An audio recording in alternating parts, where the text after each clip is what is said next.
మరణాన్నే ఎదిరించిన వాడిని, మరణముళ్ళునే విరిచిన వాడిని, మరణమా ఎక్కడని నేను ప్రశ్నించిన వాడిని. ఆ మరణానికి నీవు భయపడితే ఎలా? మరో జన్మ ఉంది, పునరుత్థాన జన్మ, మరో లోకం ఉంది, పరలోకం.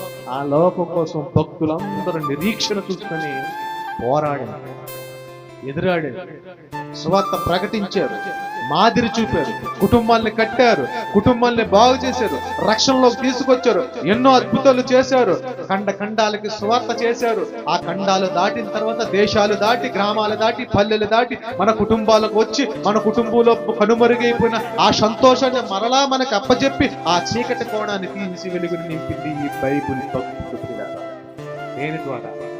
క్రీస్తు మరణం. క్రీస్తు మరణం ద్వారా. ఆ మరణమే మనకు విజయం, ఆ మరణమే మనకు వెలుగు, ఆ మరణమే మనకు ధైర్యం, ఆ మరణమే మనకు ఓదార్పు, ఆ మరణమే మనకు శ్రమలలో కూడా ఆనందం. ఎంత ఆనందం అంటే